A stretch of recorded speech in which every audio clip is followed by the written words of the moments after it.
오늘 우리에게 주시는 하나님의 말씀은 사무엘상 16장 1절에서 13절까지 말씀입니다. 사무엘상 16장 1절에서 13절까지 말씀, 우리 드라마 바이블로 함께 경청하도록 하겠습니다. 제16장.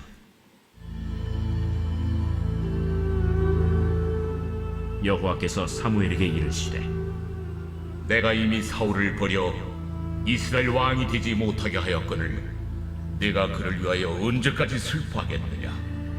너는 불에 기름을 채워가지고 가라.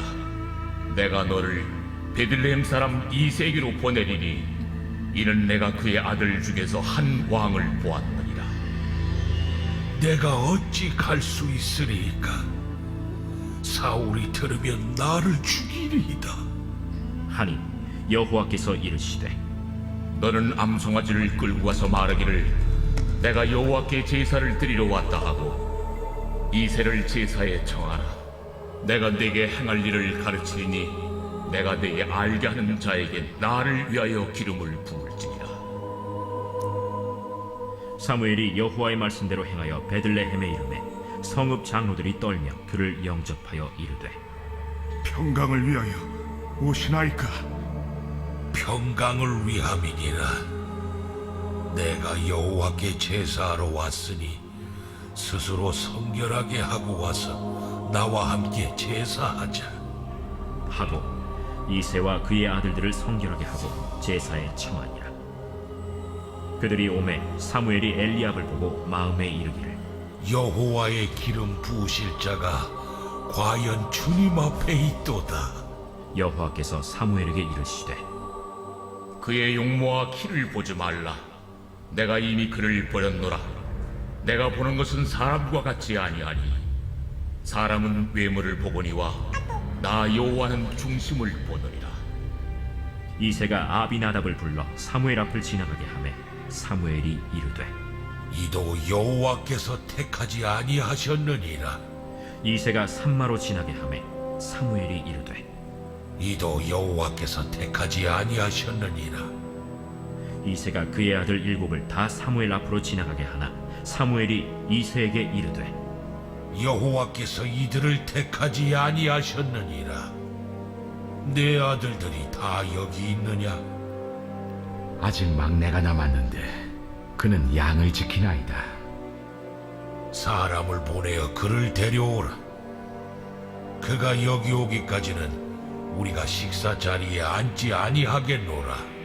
이에 사람을 보내어 그를 데려오매 그의 빛이 붉고 눈이 빼어나고 얼굴이 아름답더라. 여호와께서 이르시되, 이가 그니 일어나 기름을 부으라. 사무엘이 기름 뿔병을 가져다가 그의 형제 중에서 그에게 부었더니 이날 이후로 다윗이 여호와의 영에게 크게 감동되니라. 사무엘이 떠나서 라마로 가니라. 아멘. 오늘 이 시간에도 하나님의 은혜를 사모하시며 이 자리에 나온 사랑하는 젊은이들 한 분 한 분 환영하고 축복합니다. 아주 잘 오셨습니다. 우리 말씀을 듣기 전에 한번 앞뒤좌우 인사할까요? 주님의 사랑으로 사랑하고 축복합니다. 우리 앞뒤좌우 인사하겠습니다. 주님의 사랑으로 사랑하고 축복합니다. 축복합니다. 아주 잘 오셨습니다. 우리 말씀을 듣기 전에 잠깐 가슴에 손을 얹고요. 부족하지만 여러분 저의 음성을 듣지 않았으면 좋겠습니다. 가슴에 손을 얹고, 오늘 이 시간에도 하나님 우리를 예배자로 부르셨고 우리에게 하나님의 음성을 들려주실 거예요. 사모하는 자에게 들려주실 거예요. 우리의 모든 육신의 한계를 내려놓고요, 말씀을 아는 만큼 성장합니다. 말씀을 아는 만큼 능력 있게 살아갈 수 있습니다. 우리 한번 따라하겠습니다. 주님의 말씀을 사모합니다. 말씀을 아는 만큼 성장합니다. 우리에게 말씀하여 주십시오. 우리가 듣겠습니다. 아멘. 오늘 그 마음으로 이 시간 저와 여러분에게 말씀하시는 하나님의 음성, 그 음성에만 초점을 기울이는 귀한 시간이 되기를 소망합니다. 오늘 말씀의 제목은 광야의 다윗을 주목하신 하나님이십니다. 광야의 다윗을 주목하신 하나님. 우리 한번 따라해 볼까요? 시작. 광야의 다윗을 주목하신 하나님. 오늘 본문 말씀을 보면 하나님이 사무엘에게 이제 말씀하셔요. 이새의 집으로 찾아가서 이제 사울을 대신하여 새롭게 왕이 될 사람에게 기름 부으라고 명령하셔요. 사무엘은 하나님의 말씀을 듣고 이새의 집에 가죠. 그리고 이새를 부르고 이새에게 자녀들을 다 불러 모으라고 합니다. 그리고 함께 하나님께 제사를 드리게 됩니다. 왕으로 기름 부음 받을 자를 찾기 위해서 이새의 아들들 한 사람씩 사무엘에게로 나오게 하죠. 첫 번째 아들 엘리압이 사무엘에게로 나오는 것을 보면서 사무엘 마음 가운데 이 엘리압이야말로 하나님이 왕으로 삼으실, 하나님이 기름 부으실 자구나라고 속으로 생각하게 되죠. 근데 하나님은 아니라고 말씀하는 거예요. 그래서 계속해서 둘째, 셋째, 마지막 아들까지 다 사무엘에게 나오는데 하나님이 아니라고 말씀하는 거예요. 그곳에 기름 부을 자가 없다고 말씀하는 거예요. 이새의 집에 찾아가라고 하였는데 그곳에 기름 부을 만한 자가 없다는 거예요. 그래서 사무엘이 이새에게 묻죠. 여기 있는 아들이 전부냐고. 그랬더니 아니라고. 막내가 하나 있는데 걔는 광야에서 지금 양을 치고 있다고 얘기하죠. 그때 사무엘은 그 다윗을 다시 불러오게 합니다. 비로소 다윗이 사무엘 앞에 서게 됩니다. 그때 하나님께서 그 다윗을 보며 이가 그라라고 말씀하시며 그에게 기름 부으라고 하시죠. 사무엘은 다윗에게 기름을 붓습니다. 기름 부음 받은 다윗에게는 하나님의 영이 크게 감동했다고 말씀하십니다. 오늘 이것이 오늘 본문의 내용입니다. 이 말씀을 묵상하는데 제가 최근 계속 사무엘상 말씀을 계속해서 묵상해 가고 있어요. 그래서 청년 예배 때 큰 싸움 앞에서 1, 큰 싸움 앞에서 2, 그리고 이 말씀도 그때 전하고 싶었는데 기회가 되지 않았어요.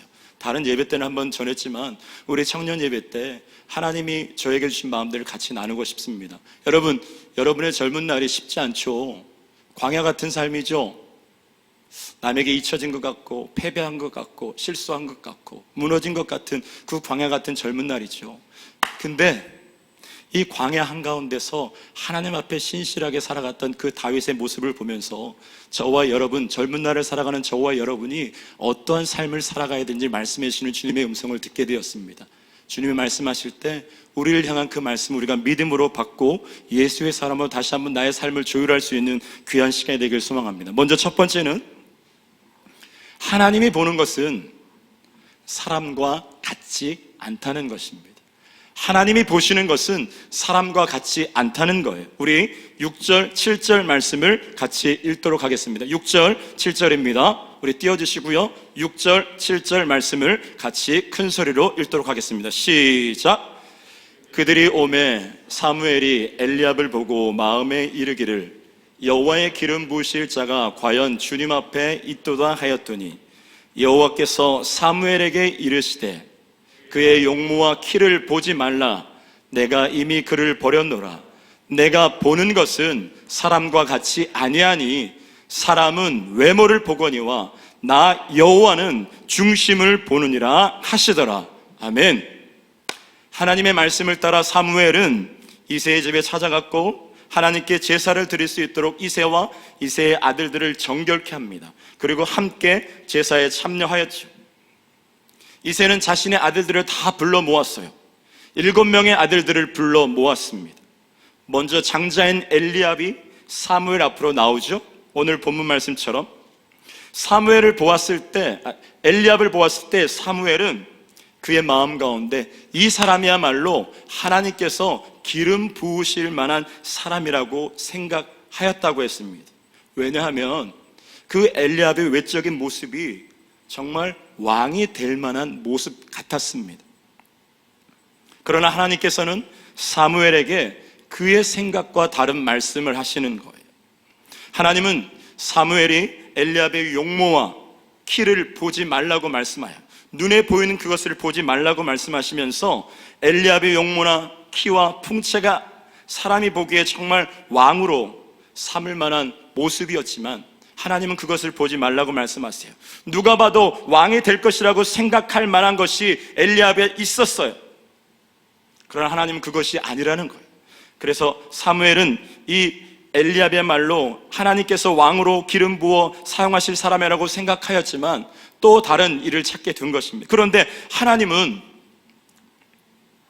사무엘의 마음 가운데 이 엘리압이 왕으로 기름 부을 만한 사람이라고 여겼지만 하나님은 아니라고 하시는 거예요. 하나님이 보시는 것은 사람과 같지 않다고 말씀하시는 거예요. 사람은 겉으로 드러나는 외적인 것을 보고 무엇을 판단하지만 하나님이 보시는 것은 그것과는 다르다고 말씀하고 있습니다.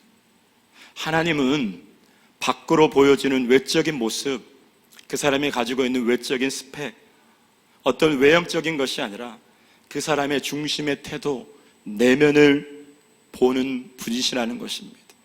외적인 스펙과 보여지는 것들로 사람을 평가하는 시대를 살아가고 있죠. 저와 여러분은 눈앞에 보여지는 그 사람의 직장과 연봉과 그 사람이 갖고 있는 어떤 것들, 그것으로 사람을 평가하는 시대를 살아가고 있는 저와 여러분입니다.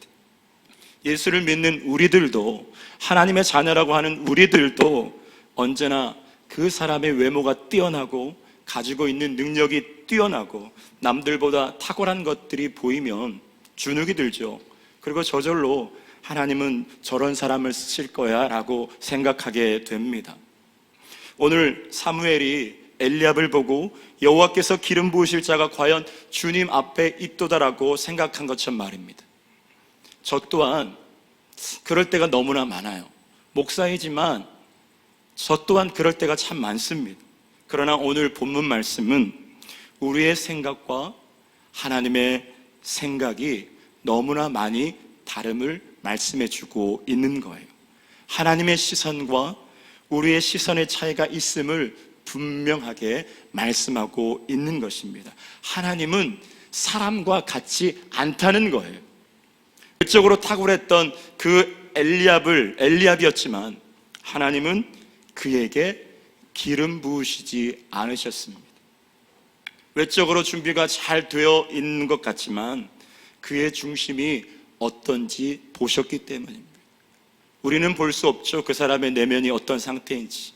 외적으로 너무나 잘 준비되어서 하나님이 그런 사람을 쓰실 거라고 하지만 그의 내면이 어떤지 우리는 모르지만 하나님은 그 중심과 내면을 보시고 아신다는 것입니다.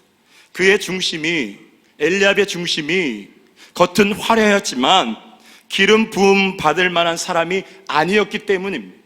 외적인 것들은 탁월하였고 남이 보기에는 우월한 것들을 갖고 있었지만 그 중심이 하나님 보시기에 좋지 않은 것들로, 남들은 모르지만 그 안에 하나님이 보시기에 좋지 않은 것들로 가득 차 있었고 그 중심이 하나님으로부터 떠나 있었기 때문입니다. 이처럼 사람들은 눈에 보이는 외적인 것들을 가지고 사람들을 평가하지만 나의 하나님, 우리의 머리털까지 세시는 그 하나님은 아무도 모르는 그 내면의 중심, 그 내면의 중심 태도, 그것이 어디 있는지 지금도 보시고 그 사람을 평가하신다는 것입니다. 사랑하는 다니엘, 여호수아 여러분, 젊은 날을 살아가는 우리들이 이 스펙을 중요시하고 외형적인 것들이 드러나는 이것들로 사람을 평가하는 이 세대를 살아가는 저와 여러분이 외형적인 것도 잘 갖고야 합니다. 잘 준비해야 합니다. 그리고 그것을 잘 사용해야 해요. 그러나 그것만 가지고는 안 된다는 거예요. 그 무엇보다도 우리는 우리의 중심을 보시는 그 하나님 앞에서 우리의 중심이, 우리의 내면이, 우리의 동기가 언제나 하나님 보시기에 합당한 모습이 되도록 우리의 마음과 태도를 늘 점검하며 살아가야 한다는 것입니다. 예수를 믿는다고 하면서, 주일날 꼬박 예배에 나온다고 하면서, 하나님의 자녀라고 말하면서도 내가 원하는 어떤 외적인 열매를 맺기 위하여 하나님의 자녀라고 말하지만, 예수의 사람이라고 말하지만, 내가 원하는 어떤 직장을 얻기 위하여, 내가 원하는 어떤 것을 얻기 위하여, 그 외적인 것들을 얻기 위하여 하나님의 집 밖에서, 하나님의 사람이라고 얘기하지만 하나님의 집 밖에서 세상의 방식으로, 인간의 방식으로 살아가는 그런 삶이 아니라 오직 주님 안에 우리는 주님께 속한 자임을 확신하며 주님 안에 거함으로 주님이 맺게 하시는 열매들을 내 내면과 삶 가운데 맺어 가야 하는 것입니다. 말씀 앞에 서 있는 저와 여러분의 삶이 그렇게 주님 안에 온전히 거함으로 우리의 중심과 태도가 하나님께서 인정하시는, 사람은 모르지만 하나님께서 인정하시고 하나님께서 언제 쓰셔도 불편하지 않는, 하나님께서 언제나 쓰실 수 있는 그런 예수의 사람의 모습으로 바뀌어져 가게 되기를 간절히 소망하며 축복합니다. 그렇다면 두 번째로, 하나님이 보시는 것과 인간이 보는 것은 차이가 있다는 거예요. 하나님의 평가와 인간의 평가는 달라요. 그러면 하나님은 어떤 사람을 쓰시는가입니다. 우리 11절에서 13절까지 말씀을 같이 보도록 하겠습니다. 11절부터 13절까지 말씀을 우리 같이 읽도록 하겠습니다. 시작. 또 사무엘이 이새에게 이르되 내 아들들이 다 여기 있느냐? 이새가 이르되 아직 막내가 남았는데 그는 양을 지키나이다. 사무엘이 이새에게 이르되 사람을 보내어 그를 데려오라. 그가 여기 오기까지는 우리가 식사 자리에 앉지 아니하겠노라. 이에 사람을 보내어 그를 데려오매 그의 빛이 붉고 눈이 빼어나고 얼굴이 아름답더라. 여호와께서 이르시되 이가 그니 일어나 기름을 부으라 하시는지라. 사무엘이 기름 뿔병을 가져다가 그의 형제 중에서 그에게 부었더니 이날 이후로 다윗이 여호와의 영에게 크게 감동되니라. 사무엘이 떠나서 라마로 가니라. 아멘. 사무엘이 이새에게 그가 이새의 집에 온 이유에 대해서 설명하면서 이새의 아들들을 다 데려오게 하였죠. 근데 이새는 엘리압부터 7명의 아들들을 다 사무엘 앞에 데려왔어요. 근데 빠진 사람이 있었어요. 막내 다윗은 데려오지 않았습니다. 그것은 이새의 마음에는, 아버지 이새의 마음에는 그 다윗은 아닐 거라는 확신이 있었어요. 다윗은 아닐 거라는 확신이 있었어요. 이새가 보기에 다윗은 많이 모자라 보였어요. 양을 지키는 자가 없어서 부득이하게 다윗에게 양을 치라고 한 것이 아니었어요. 본문 말씀을 계속 읽다 보면 양치는 자들이 있었어요. 그럼에도 불구하고 양치는 곳에 다윗을 남겨놓고 나머지 7명의 아들들을 그 제사에 참여하게 했다는 것입니다. 애초 이새는 다윗에게는 어떤 기대가 없었기 때문이죠. 다윗이 기름 부음 받는 제사에 참여하지 못했던 것은 그가 어렸기 때문도 아니었어요. 그가 아직 어렸기 때문에 제사에 참여하지 않는 것도 아니었어요.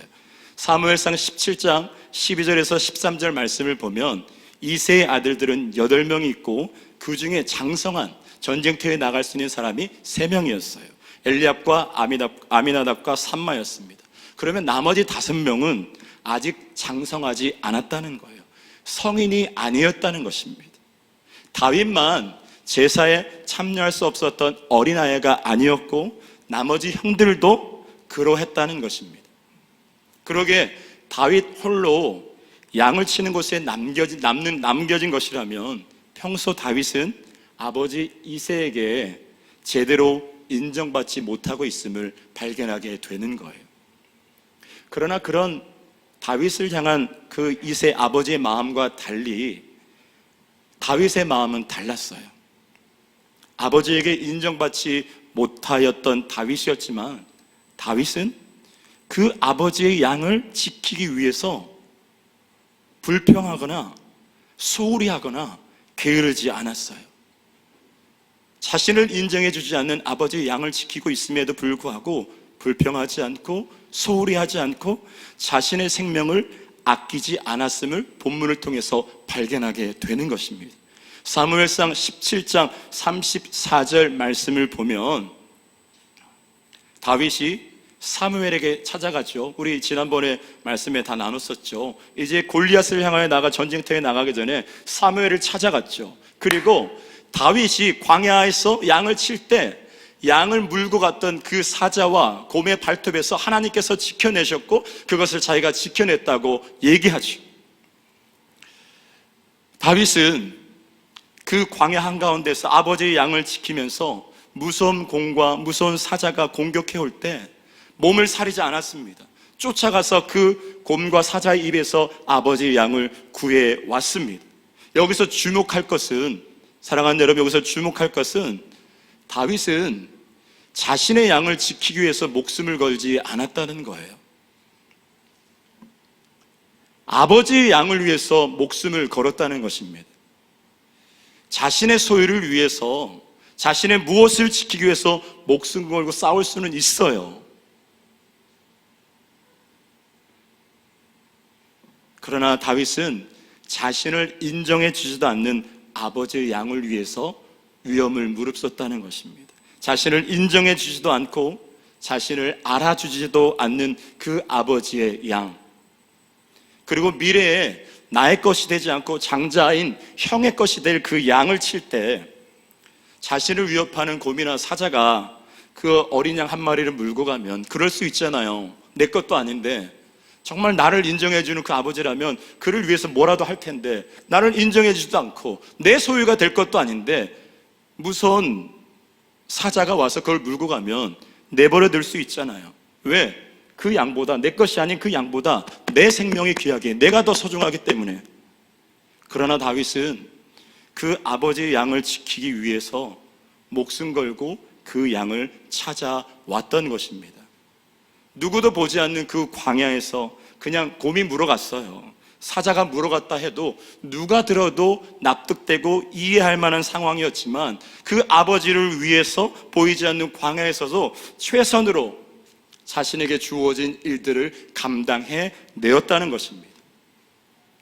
내 양도 아니고 그 양을 지키는 것이 내 미래에 아무런 도움이 될 것 같이 않아 보이지만 내 하나님이, 나의 하나님이, 내 인생의 주인 되신 하나님이, 나의 주권자 되신 하나님이 아버지를 통해서 나에게 맡겨주신 일이기에 사자와 곰의 발톱에서도 자신과 함께 하시는 그 하나님을 의지하며 위협을 무릅쓰고 양들을 지키며 하나님 앞에 살아갔던 그 다윗,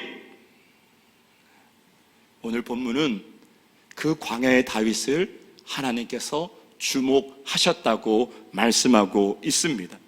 형들은 다 잔치에 참여했어요. 자신만 홀로 광야에 남겨져서 양을 치고 있는 현실이에요. 그렇지만 늘 하나님 앞에 서 있었던 다윗이었기에 자신에게 주어진 일이 작은 일이라 할지라도, 아무도 알아주지 않는 일이라 할지라도, 다른 사람에게 무시당하고 잊혀짐을 당하는 그런 일들 속에서도 코람데오, 하나님 앞에 서 있었던 다윗의 중심을 하나님은 보셨다는 것입니다. 그리고 그 광야의 다윗을 하나님께서 주목하셨고 그 모습 속에서 왕이 될 모습을 발견하셨다고 말씀합니다.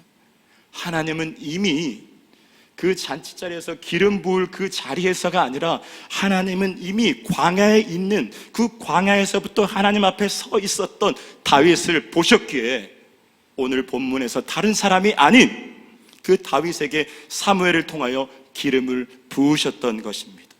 그 양을 치던 그 목동을 이스라엘의 왕이 되는 기름 부음 받을 자로 끌어올리신다는 것입니다. 다윗은 그의 아버지에게 인정받지는 못했어요. 사람에게는 잘 인정받지는 못했지만 하나님께서 그를 인정하셨습니다. 사람이 이끄는 자리에는 가지 못했어요. 그러나 하나님이 높이시는 자리에 서게 된 것입니다. 젊은 날을 살아가는 우리의 삶이 녹록하지 않잖아요. 힘들잖아요. 이 막막한 물리적인 환경을 바라보면 동아찌를 하고 잡고 싶은데, 어떤 특별한 기회를 잡고 내 삶이 업그레이드 되고 싶은데, 그래서 어떤 기회를 잡으려고 우리는 스스로 노력하잖아요. 어떤 사람에게 선택받으려고 사람이 이끌어주고 사람이 높여주는 그 자리를 찾아다닐 때가 많잖아요. 그래서 세상과 타협하고 신앙을 타협하고 하나님을 예배한다는 예배자라고 하지만 내 앞에 있는 외적인 것들을 채우려고 찾아다닐 때가 너무나 많지 않습니까? 그러나 오늘 본문 말씀을 통하여 분명하게 깨닫게 되는 것은 사람에게 선택받지 못하고 사람이 이끄는 자리에 들어가지 못하더라도 우리의 삶이 광야 같은 삶을 살아가고 있다고 느껴질지라도 우리가 그 광야 한가운데서 온전히 하나님 앞에 서 있고 그곳에서 하나님이 기뻐하시는 것을 선택하며 한 걸음 한 걸음 나아갈 때 사람이 이끄는 자리와는 비교할 수도 없는 하나님이 이끄시고 하나님이 높이시는 자리에 분명하게 서게 될 것이라는 것입니다. 오늘 말씀을 통하여 저에게 가장 큰 은혜로 다가온 한 말씀이 바로 1절 말씀이에요. 1절 말씀을 읽는데 제 마음에 뜨거움이 있었어요. 제가 읽어드리겠습니다. 1절입니다. 이는 내가 그 아들 중에서 한 왕을 보았느니라. 이는 내가 그 아들 중에서 한 왕을 보았느니라 하시는지라입니다. 이 말씀이 저의 마음을 뜨겁게 했습니다. 광야 한가운데서 아무도 없는 곳에서 남에게 인정받지 못하는 그 자리라 할지라도 아무도 없는 곳에서 하나님 앞에 온전히 하나님만 바라보고 서 있었던 다윗을 하나님 그곳에서 주목하셨다는 것입니다. 그리고 그에게서 왕이 될 모습을 발견하게 되었던 것입니다. 그렇게 하나님께서 선택하실 때 바라보는 것은 여러분, 지금 이 선택의 자리에 지금 이곳에서 드러나는 그 사람이 가지고 있는 외적인 모습이 아니라는 거예요. 그가 살아오면서 하나님 앞에서 품었던 그 중심의 생각과 하나님 앞에서의 삶의 태도, 그 내면을 보시고 선택하시는 것임을 깨닫게 되는 거예요. 다윗의 모습처럼 말입니다. 이것이 얼마나 제 가슴을 뛰게 하는지 모르겠습니다. 그렇기에 저와 여러분, 우리의 삶이 선택받는 어떤 순간, 어떤 결정의 자리, 그 시기, 그때만 무엇을 잘하려고 하지 않았으면 좋겠습니다. 매일의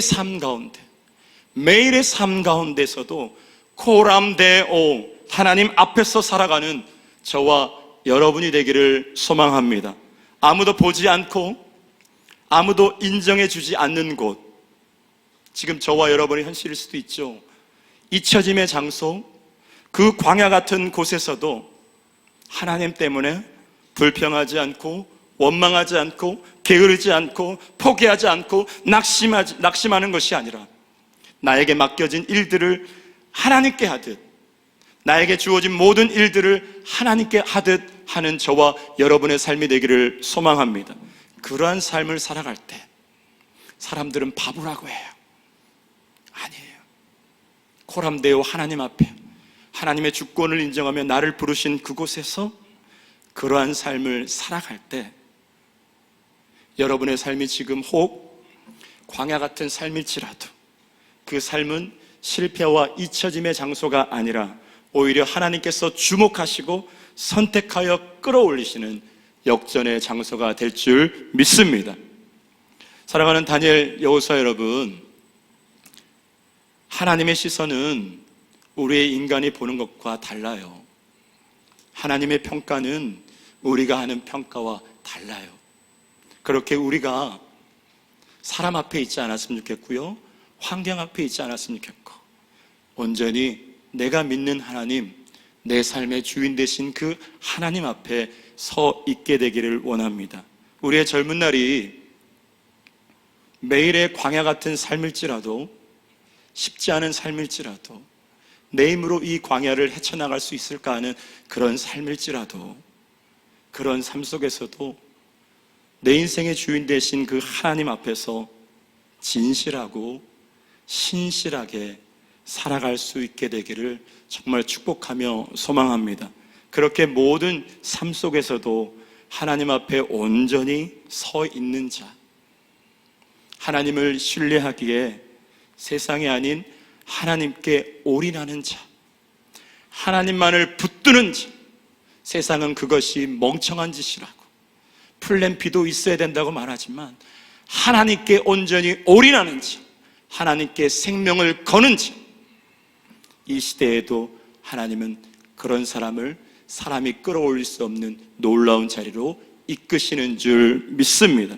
그런 은혜가 다윗처럼 광야에서도 하나님만 바라보며 젊은 날을 살아가기로 결단하며 다시 코람데오 하나님 앞에서 살아가기로 소망하는 저와 여러분의 젊은 날에 경험되어지기를, 인간의 힘으로 갈 수 없는, 인간의 힘으로 할 수 없는 그 영역이지만 하나님 앞에 온전히 서 하나님의 방식대로 살아갈 때 하나님이 이끄시는 것을 젊은 날 경험하고 목도할 수 있는 여러분의 복된 삶이 되기를 간절히 소망하며 축복합니다. 사랑하는 다니엘 여서 여러분, 힘내세요. 성령 충만하십시오. 하나님 여러분과 함께 하십니다. 여러분이 하나님께 온전히 서 있다면 그것이 어느 것인지 하나님은 하나님의 방법으로 여러분의 삶을 반드시 이끄실 줄 믿습니다. 우리 그렇게 말씀을 기억하시면서 함께 찬양하고 우리 진실하게 기도하며 나갔으면 좋겠습니다.